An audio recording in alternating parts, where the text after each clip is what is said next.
So again, we're going to begin by looking at any questions that you might have out of 1.4 and also on that practice exam. So we'll start with 1.4. Do we have any questions out of 1.4 in your homework here to look at?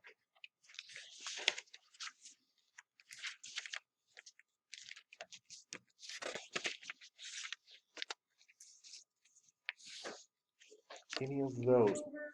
Sure. 15. Sure, yep, no problem. We got plenty of time. All we're going to do today is we're going to go over any questions that you have, and then we're going to take our exam after that. So we got plenty of time for any questions. Your exam today, I did put 22 questions on it. You're going to be able to skip 2 of them.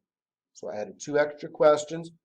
20 questions on that practice or on that exam are going to look very, very similar to the practice ones. Okay, there's 2 extra I just pulled out to put on there. You can skip any 2 that you want them. So there's 20 questions. You can skip 2 of them. So 1.4, we'll look at 15. Any others to look at? You actually go over 12. Sure. Yep, we've got plenty of time, so we can go over 12. Do we have some others to look at?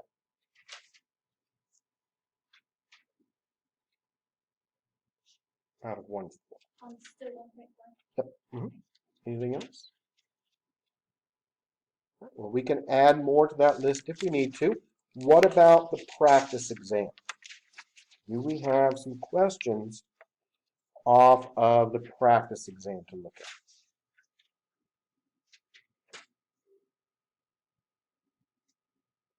Look over 23.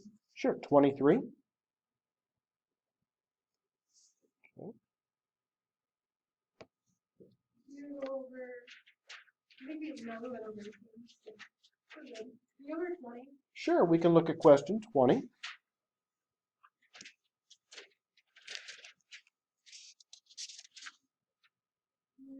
25. Sure, question 25 as well.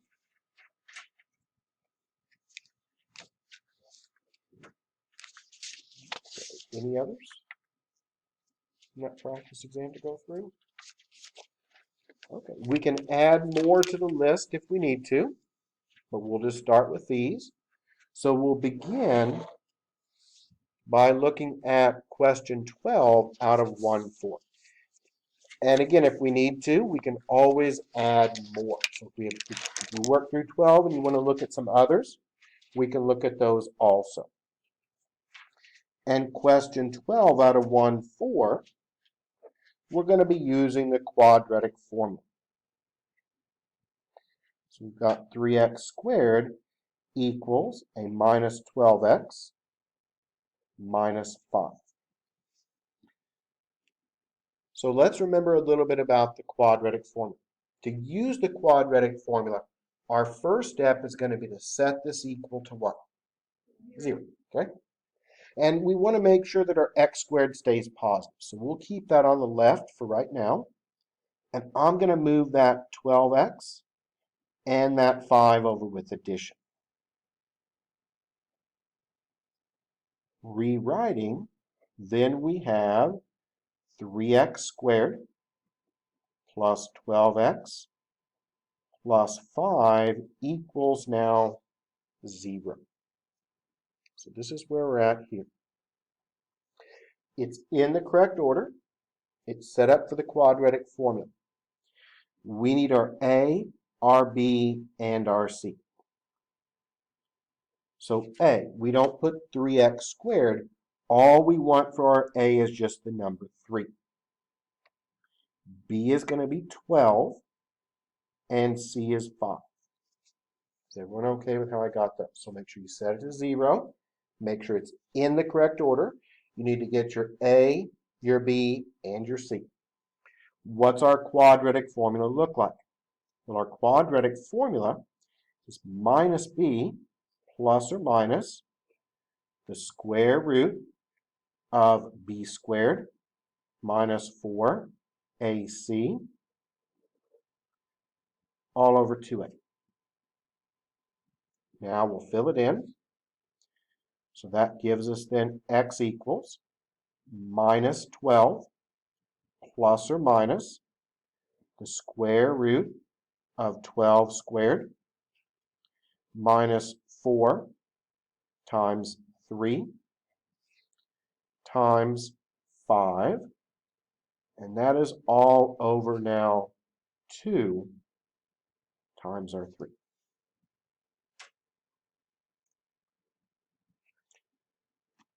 What do we do next? Well, the next thing we're going to look at is our discriminant.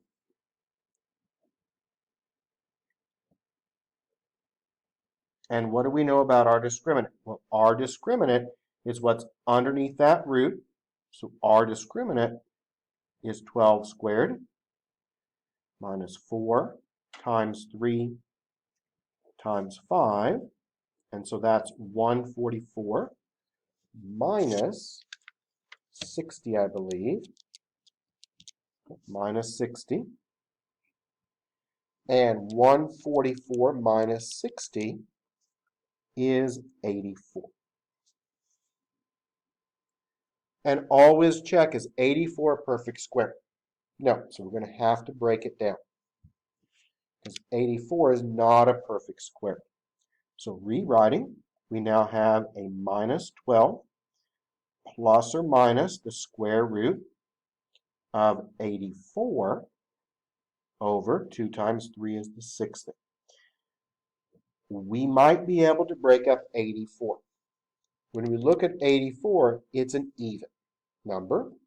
So how about we try 4? We'll start with 4 first. And that's going to be 4 and 21. And we know that 4 breaks down into 2 and 2. 21, we could break that down into 3 and 7, but there's no pairs. So we don't really need to do that. But we do want those 2 2s. So now we'll rewrite it one more time. And we now have 12 plus or minus.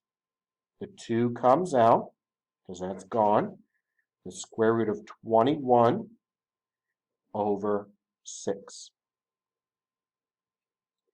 I'm going to go ahead and break this up into minus 12 over 6 plus or minus 2 square root of 21 over 6. And we can reduce this down a bit because minus 12 over 6 reduces down to a minus 2. So that's our whole part. And then we have a plus or minus. What can happen with this 2 and the 6 here? Those can cancel. And that's going to leave you with the square root of 21 over 3. Can that square root of 21 and that 3, can that break down any further? No. Why can I not divide that 21 by 3 and write it as a square root of 7? Well, I can't do that because the 21 is underneath the root, right? And the 3 is not. So you cannot break this up anymore. I always like to write our 2 answers out. So we have a minus 2 plus the square root of 21 over 3. And then we also have a minus 2 minus the square root of 21 over 3. So those are our 2 finished answers there.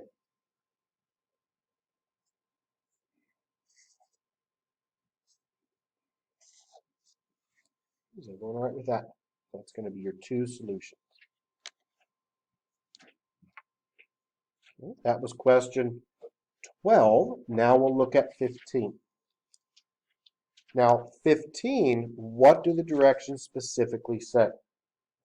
We're not going to solve 15 out. What are we looking for? The discriminant. So we don't care about our final answer. All we need is our discriminant. So let's look now at 15. And 15 is t squared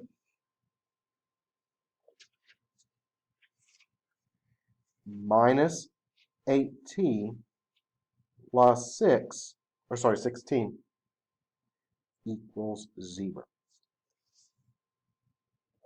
First off, has it already been set to 0? Yes.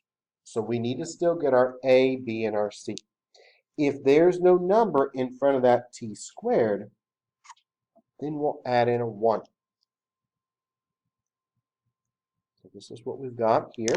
So that tells me then that my A is 1, my B is a -8, and my C is 16. Our discriminant is B squared minus 4AC. So that's going to be a -8 squared minus 4 times 1 times 16. When we square a negative, remember that is going to make that then a positive 64. We'll multiply that 4 times 1 times 16, and that should give you another 64. And that difference is then 0. And we can look that up in our textbook. If your discriminant comes out to be 0, how many solutions do we have? We have 1, and it's a rational solution. So 1 rational solution.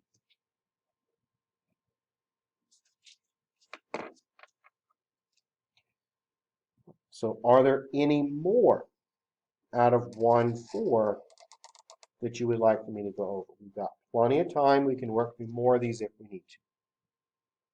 Any others we'd like to talk about and review? Okay, well, then we'll move on to our, sure, question 8. Yep, we've got plenty of time, and I really want us to do well on this exam. And so we can spend as much time as we need to on these. Now, question 8. We have fractions on question 8. And you never want to put fractions in the quadratic formula. So we're going to go ahead first and clear the fractions. We've got a 9 and a 3. So my least common denominator that's going to clear everything out is a 9. So let's go ahead and multiply everything by a 9 now. And that's going to make it 4x squared. 9 divided by 3 is 3 times a -4. That makes it a minus 12x there. And 9 times a -1 is a -9. And now we've got something that we can work with. We want to use our quadratic formula. So I'm going to move that 9 over with addition. That way it's set to 0.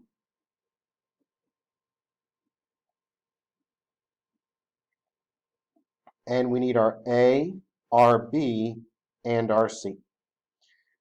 So A is going to be a 4. B is, watch your signs here, a -12.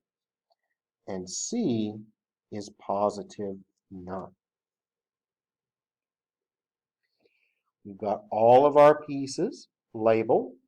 It's been set to 0. So now we apply our quadratic formula. And our quadratic formula is minus b plus or minus the square root of b squared minus 4ac all over 2a. You can now fill that in. And that's going to give us x equals now, watch your signs, negative of a -12. That's where students may make a mistake, is with that double negative. Then we have plus or minus the square root of a -12 squared minus 4 times 4 times 9. And that's all over 2 times 4 there. Is everyone right where I got the pieces from? Now, what do we know about the double negative in front of that 12? We'll go ahead and take care of that now. That double negative is going to make that then a positive. And always do your discriminant first.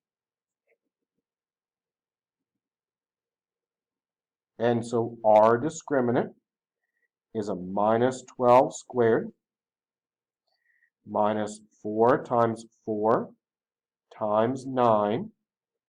And so that's 144 minus, and 16 times 9 is a 144. And those go together, and then that makes that then what? 0 for our discriminant, doesn't it? 4 times 4 times 9 is 144. We subtract them and we get our 0. So rewriting, what do we now have? We now have 12 plus or minus the square root of 0, and 2 times 4 is an 8. The square root of 0, that doesn't matter, so that piece can drop out. So that means the plus or minus component is gone. And remember, when your discriminant is 0, how many solutions do we have? 1. And what's our one solution going to be? 12 over 8. And 12 over 8 will reduce down now to be, see, both these have a 4 in them. So we can reduce that down to 3/2. So that is the only solution that you'll have, and it's one rational solution. So whenever your discriminant comes out to be 0, you're going to be left with only one solution.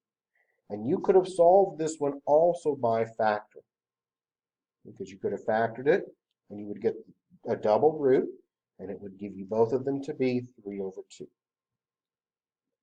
Is everyone okay with where I got that from? When you use the quadratic formula, be very, very careful with signs and multiplication, because that's where students make a mistake. Is it so easy to add wrong, copy down a wrong number, flip a sign on accident? So be sure and always take your time. Go over 7 then. Sure, yep, we can look at 7 as well. Okay, question 7 is we've got 3 equals now a negative 10 over x minus 4 over x squared. And this is question 7. Now, how do we clear the denominators here? Well, what's in the denominator? Highest power is an x squared. So we're going to multiply everything by an x squared. So we'll do that first. And that's going to make that then 3x squared equals x squared cancels out with one of those x's. So that makes that a minus 10x. The x squareds directly cancel here, making it a minus 4. So we're at this step. What do we now need to do? We're using the quadratic formula again. So we need to move that 10 over with addition. So that 10x gets added. And then we'll add that 4 also. Now we have 3x squared plus 10x plus 4 equals 0.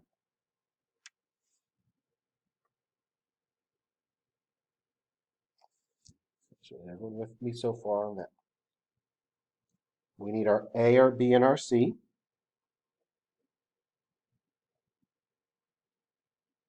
A is now 3, B is 10, C is 4.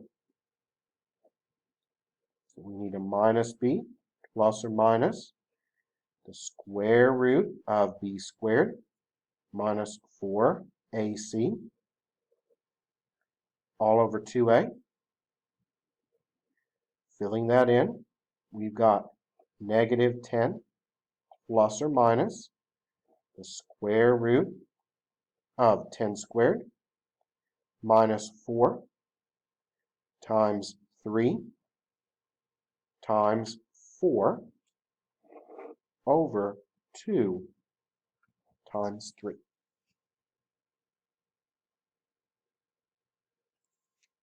Is everyone okay with that so far? If we go too fast through something, be sure and tell me. We can slow down if we need to. Next, we're going to calculate our discriminant. And our discriminant is 10 squared minus 4 times 3 times 4. So that's 100 minus 16 times 3, which is a 48. And 100 minus 48 is that 52. And it's a positive 52. So rewriting, we now have minus 10 plus or minus the square root of 52 over 6. And 52, we're going to try and break this down. If it's even, I always like to start with the 4 if it's in there. We can use a 4 and a 13. And I pick 4 because 4 is a perfect square of 2. 13 is not going to break down, so it's going to stay there. Now we can rewrite it again as minus 10 plus or minus 2 square root of 13 over 6. We'll split this up. So minus 10 over 6 plus or minus 2 square root of 13 over 6. And that's going to then reduce down into a minus 5 over 3 plus or minus the square root of 13 over 3. And you could leave it like this, but I normally split it up into the two separate parts. So I've got 5 over 2 plus the square root of 13 over 3. And I've got minus 5 over 3 minus the square root of 13 over 3.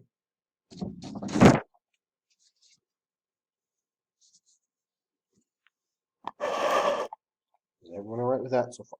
So those are your two solutions for that question. Any more out of one form? Is that going to take care of those? Any others? Well, now we'll move on and we'll look at our practice exam.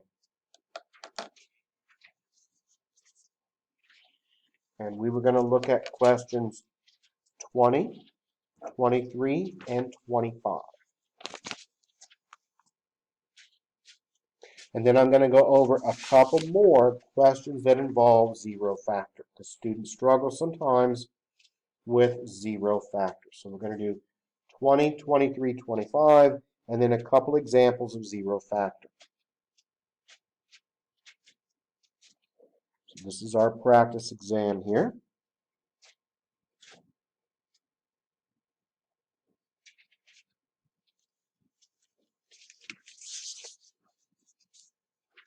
And we're going to look now at question 20.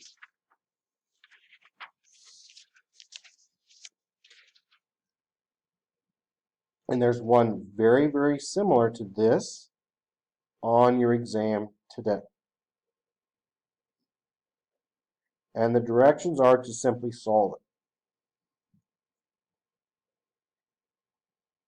That's going to then equal 3x minus 2. Okay, so this is what we've got. So let's review how we would work on this question. Well, what do we do first? Well, we've got brackets and parentheses. Why do we have brackets? Because we don't want a whole bunch of parentheses. It's too confusing. But those brackets are going to work like parentheses. And we work on the inside and we just work our way out. So we work on our inside first. And we're going to distribute that 4 through. That'll be our first step here. So that will then be 2x plus 2 plus 4x plus 4.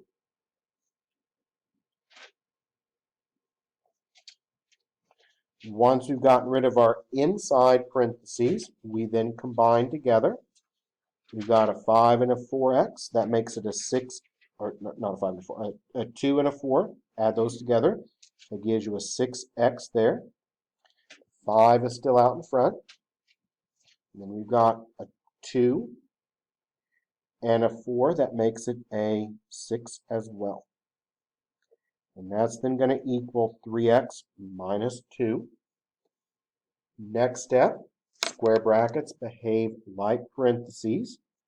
So we're going to distribute that 5 through. And that gives us then 30x plus 30 equals 3x minus 2. We'll move that 3x over. And we'll move that 30 to the right. That gives us then 27x equals a minus 32. And we need to divide both sides by a 27. And that's not going to reduce down at all, I don't believe. So we'll be left then with x equaling now a minus 32 over 27.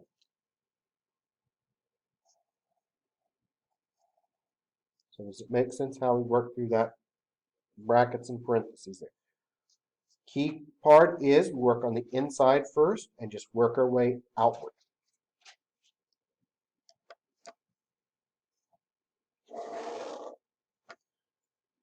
(23)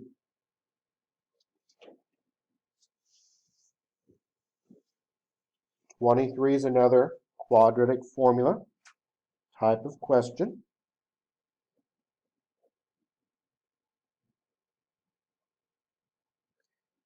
It's set already to 0. So my A would be 5, B would be 10, C would be 2.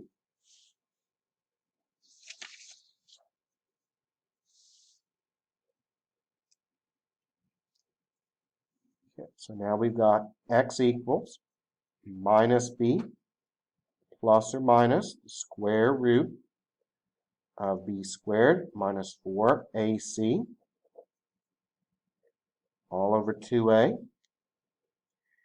Filling it in, we then get a minus 10 plus or minus the square root of 10 squared minus 4 times 5 times 2 all over 2 times 5.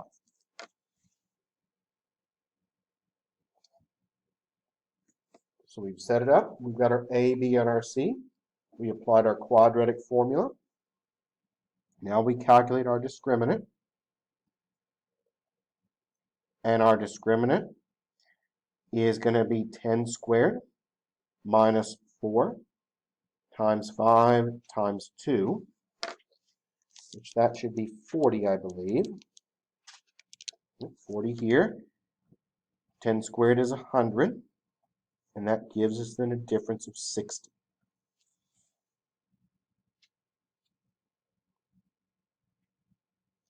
Now we can rewrite as minus 10 plus or minus the square root of 60 over 10. 60 might break down. Let's try a 4 first. 4 and 15. 15 goes into 3 and 5, but nothing else to pair up. 4, however, breaks down again into 2 and 2. So the 2's are going to come out. So rewriting, we now have minus 10 plus or minus 2 square root of 15 over 10. Rewrite that into minus 10 over 10 plus or minus 2 square root of 15 over 10. And we can reduce that down into now 10 over 10 is minus 1 plus or minus the square root of 15 over, it looks like 5. And now we've got minus 1. Well, sorry about that. Let me write it correctly here. We now have minus 1 plus the square root of 15 over 5. And we have minus 1 minus the square root of 15 over 5. So there's your two solutions for that question. Is everyone all right with that so far? And I think the answer and the key is a little bit different, but it's exactly the same. Because if you look at the answer key,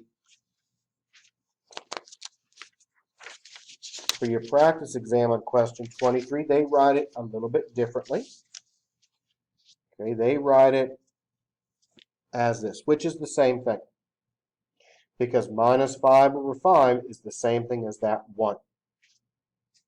And then you still got the square root of 15 over 5 here. Either way would work. I usually split them up and write them into two separate pieces, but you could also leave it as one fraction, just like that. Okay, so they are the same, they just look a little different. Question 25 was the last one.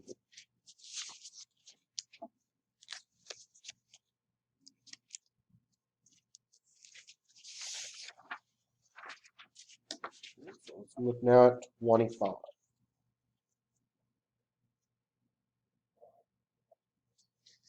So question 25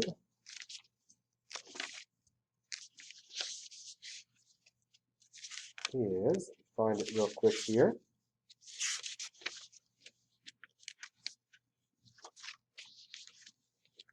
Rewriting it in standard form, we want minus 8 plus the square root of minus 28 over 2. And this is an easier question. This is again question 25 here. First thing we look at is we look at that square root. So we want to write this in the standard form for a complex number.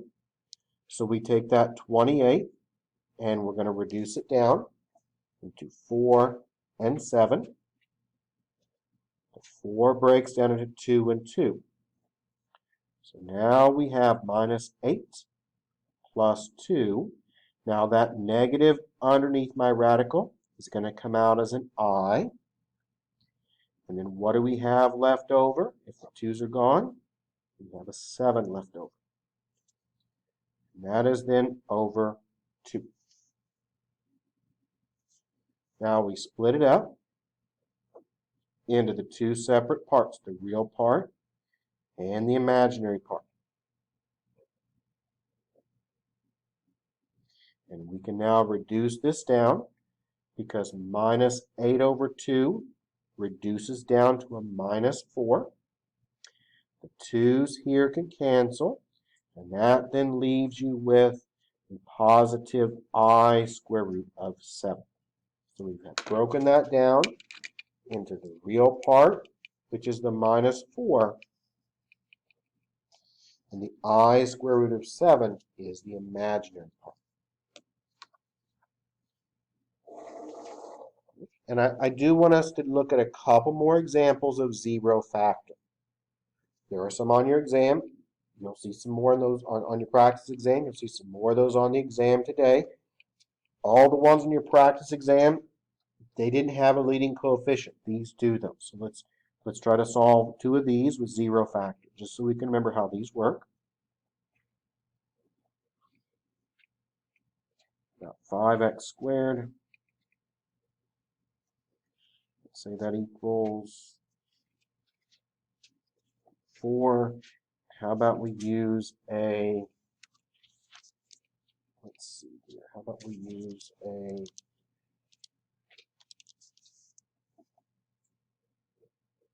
minus 8x in the middle. Okay, so we want to go ahead and factor this out using zero factor. This is like the first 3 questions on your practice exam. This one's a little bit more difficult because we have the 5. And one of the questions on your exam today is going to be like this. It's going to have a a 5 or an 8, some number in front. We want to use zero factors, so we'll move that 4 over.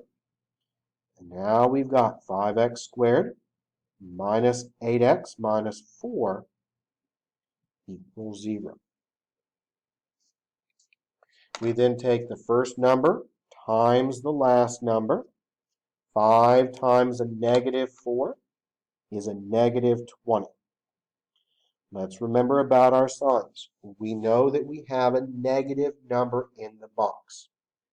How can I get two numbers to multiply together to give you negative? Well, if it's negative in the box, then we know one of the numbers is positive, the other one is what? Negative. And we look at the sign in the middle, the larger one's negative. And does anyone know what the two numbers are going to be? Multiply together to give you 20. Subtract together to give you 8. Can anyone tell me what the two numbers would be? Multiply together to give you 20. Yep. 10 and 2, isn't it? Yep. Yeah, I know what you meant there, sorry. It's 10 and 2, so we need a negative 10 and a positive 2. Okay, can we just jump directly to our factors? No, why not? Why do we have to factor by grouping? Because of this 5 in front. So because of that 5 in front, what do we have to do? Split it up.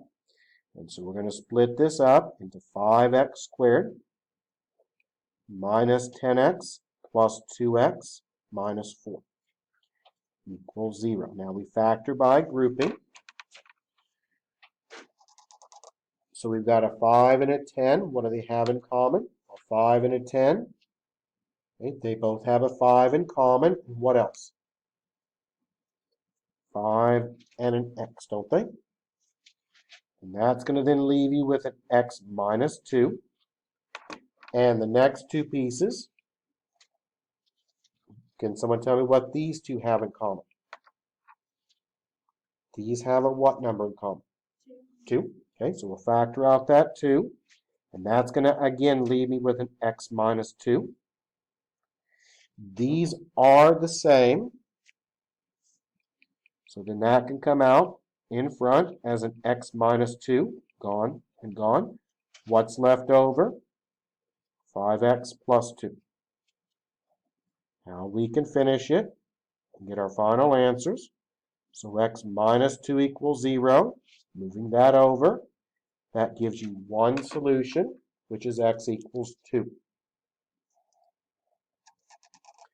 Commonly made mistake if students will write out x equals negative 2. It's not, it's x equals 2. Why? Because we have to move that negative 2 over with addition. But that's one of the most commonly made mistakes. The students will forget to make it equal to 0 and move it over. So you're going to have to add that 2 to both sides. What about the other solution? What would the other one be? Well, the other one is 5x plus 2 equals 0. Move that 2 over.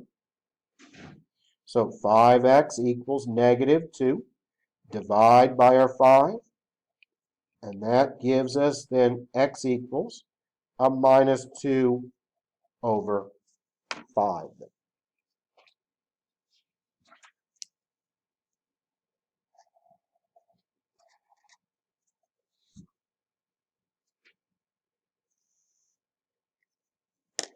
I want to do one more of these. Then we'll take a break, come back, and take our exam. So one more. And again, solving with zero factor.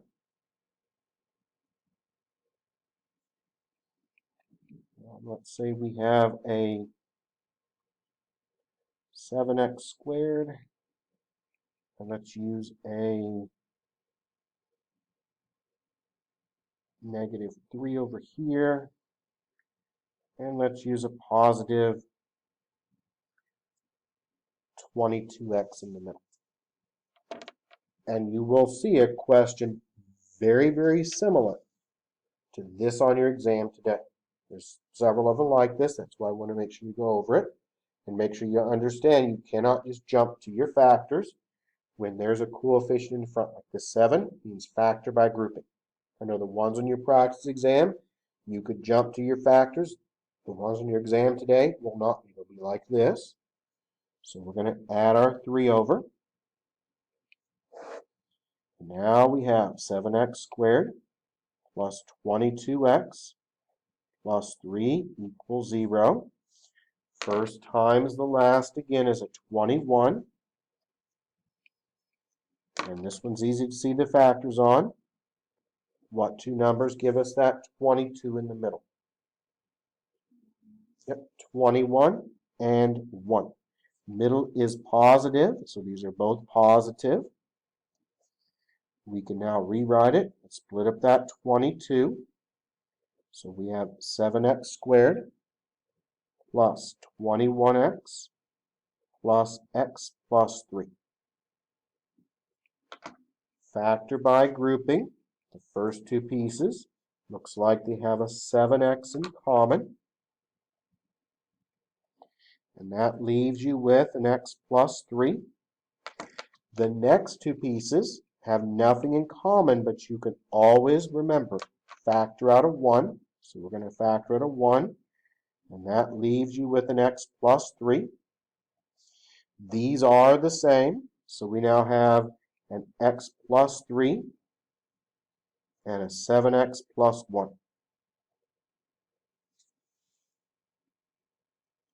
There's our factors. We get our solutions. So x plus 3 equals 0. Moving that over, we get a negative 3.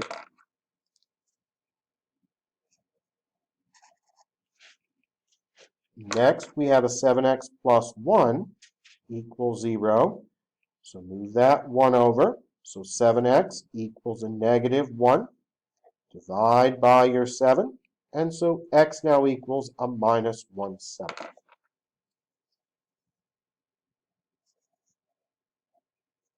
And that is it there. So those are your two solutions. I'm going to write with that so far. So you'll see something like these two on your exam here in a few minutes. So let's go ahead now and take a short break, and we'll come back and we'll take our exam. If you've got your homework finished, I'll pick that up after break. If you want to wait and turn it in next week, you can do that. So if there's a few more you want to finish up, you can turn it in next week. Otherwise, I'll collect it this evening. So let's take a short break, and we'll start our exam at, let's say, 7:45. So let's be back at 7:45, and that should give you 2 hours then to complete your exam.